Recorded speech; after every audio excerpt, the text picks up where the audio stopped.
টানা বৃষ্টিতে জলমগ্ন মালদার রতু ১ নম্বর ব্লকের বাহারাল গ্রাম পঞ্চায়েতের মধ্য শাহাপুর গ্রামের গুরুত্বপূর্ণ রাস্তা। জল নিকাশি ব্যবস্থা না থাকায় চরম দুর্ভোগে সাধারণ মানুষ। রাস্তার ওপর জমে হাঁটু সমান জল। স্থানীয় সূত্রে জানা গিয়েছে, রতু ১ নম্বর ব্লকের বাহারাল গ্রাম পঞ্চায়েতের মধ্য শাহাপুর গ্রামের এই রাস্তা দিয়ে প্রতিদিন প্রায় ১০,০০০ মানুষ যাতায়াত করেন। এই রাস্তা ব্যবহার করে মানিকচক, কাহালা, রতুয়া, দেবীপুর সহ বিভিন্ন এলাকার মানুষ যাতায়াত করেন। সামান্য বৃষ্টি হলে রাস্তার উপর জল জমে যাওয়ায় যাতায়াত কার্যত দুর্বিষহ হয়ে ওঠে। দীর্ঘদিন ধরে জল নিকাশির ব্যবস্থা না থাকায় বর্ষাকালে সমস্যা আরও প্রকট আকার ধারণ করে। স্থানীয়রা এই সমস্যার কথা স্থানীয় বিধায়ক সমর মুখার্জি, জেলা পরিষদ সদস্য এবং পঞ্চায়েত সমিতির সদস্যদের একাধিকবার জানিয়েছেন।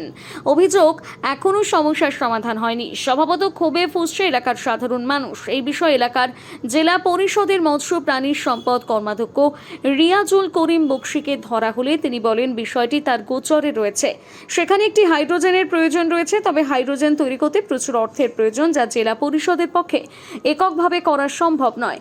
রাজ্য সরকারের সহযোগিতা প্রয়োজন। বিধায়কের মাধ্যমে উত্তরবঙ্গ উন্নয়ন পর্ষদ থেকে অর্থ বরাদ্দ হলে সেখানে হাইড্রোজেন তৈরি করা সম্ভব হবে। এলাকার জনপ্রতিনিধি হিসেবে তিনি বিষয়টি প্রশাসনের কাছে তুলে ধরবেন।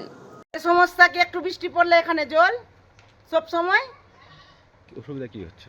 অসুবিধা হচ্ছে কি, স্কুলের বাচ্চা যাচ্ছে, অ্যাম্বুলেন্স যাচ্ছে, কিছু এখানে কোনো নেতা করছে না।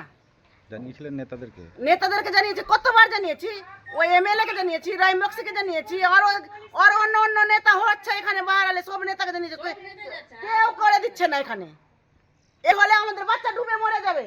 বের হলে আমার বাচ্চাকে বন্ধ করতে রাখি আমরা, গেট লাগিয়ে লাগিয়ে। রহিম বক্সি এখান থেকে রহিম বক্সির বাড়ি পর্যন্ত জল আছে, দেখতে দেখতে চলে যান, ওইখান পর্যন্ত জল আছে।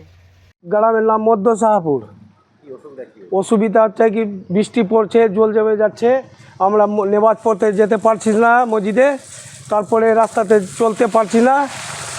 আর এইটার ড্রেন হলে আমাদের জন্য সুবিধা হবে। আমরা নেতাদেরকে বলেছি, এমএলএকে বলেছি, জেলা পরিষদকেও বলেছি, হচ্ছে আমাদের হচ্ছে না।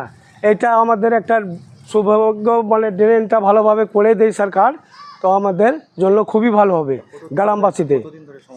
এটা অনেক দীর্ঘদিন থেকে আছে। আমরা তো এখান থেকে 30-35 বছর থেকে 40 বছর থেকে বসবাস করছি, তবে থেকে আছে সমস্যা।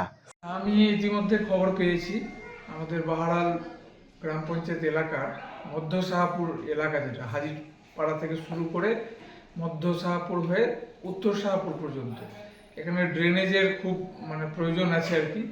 অসুবিধা হচ্ছে, মানুষজন প্রায় অন্ততপক্ষে 500টি বাড়ি এখানে একবারে জলমগ্ন হয়ে যাচ্ছে রাস্তাতে। ড্রেনের অত্যন্ত প্রয়োজন আছে। আমি জেলা পরিষদের সদস্য হিসাবে এর আগে ওই স্কিম দিয়েছিলাম, কিন্তু আমরা যা অর্থ বরাদ্দ হয় তাতে সেই ড্রেনটা সম্পূর্ণরূপে করে উঠতে পারিনি। সেটার জন্য বড় রকম ফান্ডের প্রয়োজন, রাজ্য সরকারের সহযোগিতার প্রয়োজন মনে করি, এবং উত্তরবঙ্গ উন্নয়নের পক্ষ থেকে যদি বিধায়কের সহযোগিতায় সেই ফান্ডটা আসে তাহলে আমরা সহজেই কাজ করাতে পারবো। কারণ যা ড্রেনের স্কিম, তাতে 1-1.5 কোটি টাকা মোটামুটি লাগবে।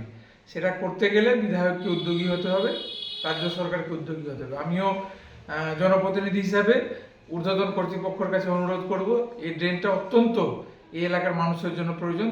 যাতায়াত, ছাত্রছাত্রী, অসুস্থ রোগী সকলেরই খুব অসুবিধা হচ্ছে। এটা করতে পারলে আমরা সকলে উপকৃত হব।